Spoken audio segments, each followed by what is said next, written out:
जय हिंद दोस्तों, मैं निधिबेन चौहान। आज हम करेंगे क्लास 10th का 3.3 का क्वेश्चन 1 का पार्ट 3 और 4। ओके, यहाँ हमें आदेश विधि से सम को सॉल्व करना है। तो चलिए शुरू करते हैं। समीकरण 1 से हम लेंगे y की वैल्यू। ये समीकरण 1 है, इससे हम y की वैल्यू ले रहे हैं। तो 3x - 3 बराबर y। इसमें हमने क्या किया, -y का किया पक्षांतरण, तो ये +y हो गया, और +3 का पक्षांतरण किया, इधर लेके आए तो ये -3 हो गया।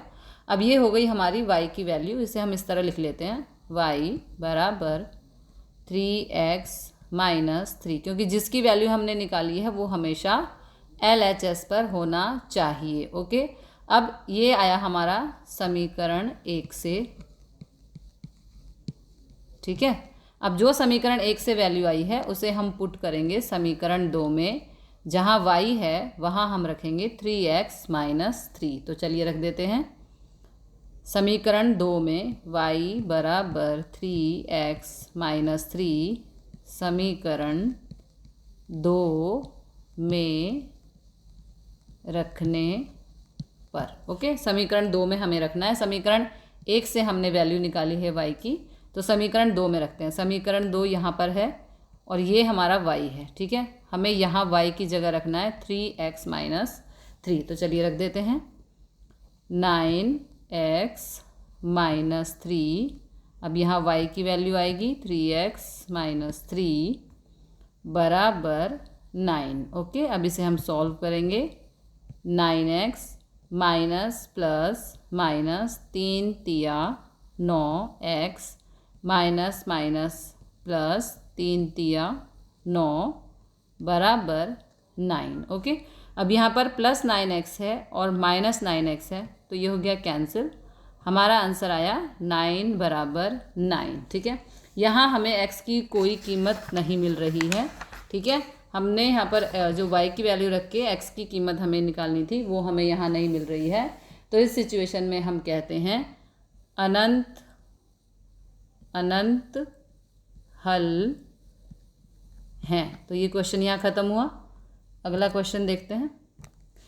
अगले क्वेश्चन में यहाँ पर क्या है, देखिए, सभी नंबर्स में पॉइंट के बाद एक नंबर है, पॉइंट के बाद एक नंबर, पॉइंट के बाद एक नंबर, पॉइंट के बाद पॉइंट के बाद पॉइंट के बाद एक नंबर है। इसमें अच्छी बात यह है कि पॉइंट के बाद एक नंबर है। तो सबसे पहले हमें इसे इजी बनाना होगा। इजी कैसे बनाएंगे, पॉइंट हटाएंगे। पॉइंट हटाने के लिए, क्योंकि पॉइंट के बाद एक नंबर है, इसलिए सभी नंबर्स को हम 10 से गुणा कर देंगे। क्या करेंगे, 10 से गुणा। तो हम यहाँ लिखेंगे दोनों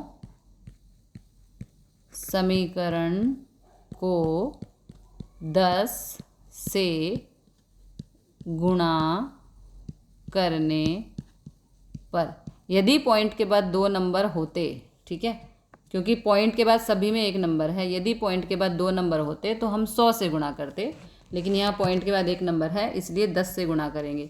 अब 10 से गुणा करेंगे तो जो पॉइंट है हमारा वो एक नंबर आगे जंप लगाएगा। मैं आपको करके बताती हूँ एक नंबर। जैसे 0.2 है, यहाँ कर देती हूँ 0.2 को, सॉरी यहाँ नहीं होगा, यहाँ करना पड़ेगा। 0.2 को हम कर रहे हैं 10 से गुणा। ओके, 2 0 0 0 0 0, ये नियम का 0, 2 एकम 2 1 0 0। ठीक है, तो 0 यहाँ प्लस कर देते हैं, 0 0 0 2 0 2 और ये 0। ठीक है, अब क्योंकि यहाँ पर देखो पॉइंट के बाद एक नंबर है, तो राइट साइड से हम एक नंबर गिन के यहाँ पॉइंट लगाएंगे। पॉइंट के बाद जो नंबर 0 होती है उसकी कोई वैल्यू नहीं होती, और ये हमारा हो गया 2। यानी कि सबको 10 से गुणा करेंगे सभी नंबर्स को, तो हमारा पॉइंट जो है वो एक नंबर आगे जंप करेगा, तो सभी का पॉइंट हट जाएगा। ये इसमें एक ट्रिक है सम को सॉल्व करने की। इसे यहाँ डिलीट करती हूँ। आगे सम चलते हैं। सबको 10 से गुणा करेंगे तो यहाँ पर आएगा हमारा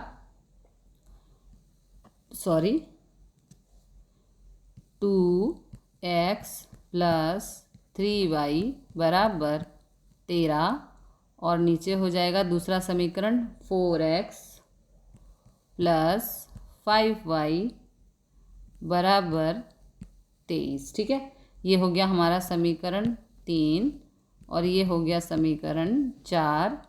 ये था समीकरण 1, ये था समीकरण 2। ठीक है, अब हमें क्या करना है, समीकरण 3 से हम x की वैल्यू लेंगे।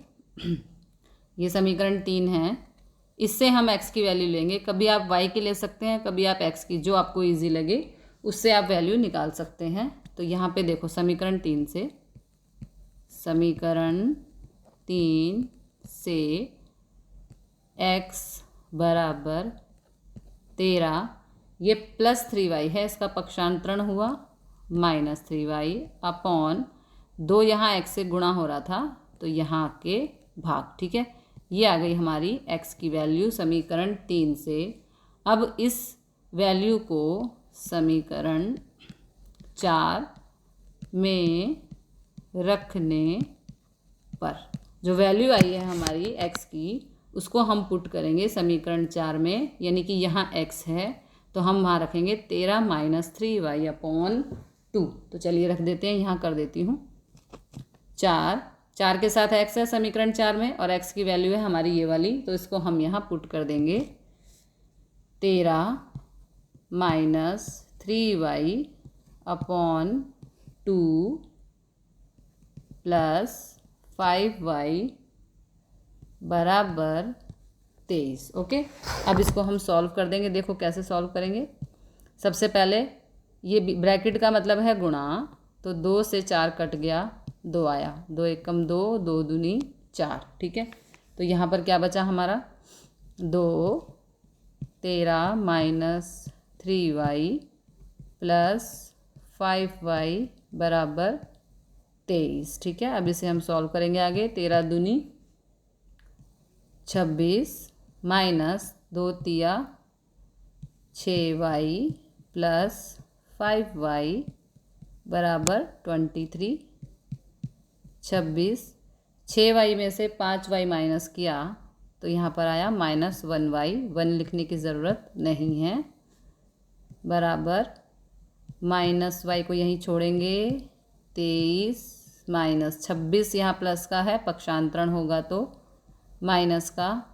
26 में से 23 माइनस किया माइनस 3 माइनस y, माइनस से माइनस कट, y की वैल्यू आ गई 3। ठीक है, अब इस y की वैल्यू को हम रखेंगे जो हमारी x की वैल्यू आई थी वहाँ पर, ताकि हमें x निकल के आए। ठीक है, तो यहाँ y है, यहाँ हम इस 3 को रख देंगे। ठीक है, तो ऐसे लिखेंगे हम x बराबर 13 माइनस 3y अपॉन 2 में y बराबर 3 रखने पर। ओके, 13 माइनस 3, y की वैल्यू क्या है हमारी 3, तो यहाँ रख देंगे अपॉन 2, 13 माइनस 3 तिया 9 अपॉन में 2, 13 में से 9 गया तो 4 बटे 2, दोनों नंबर 2 से कट रहे हैं, 2 एकम 2, 2 दूनी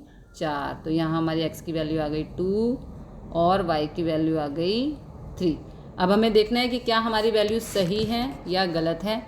इसके लिए हमें समीकरण 1 और समीकरण 2 में x की और y की वैल्यू रखनी पड़ेगी। तो यहाँ रख देते हैं।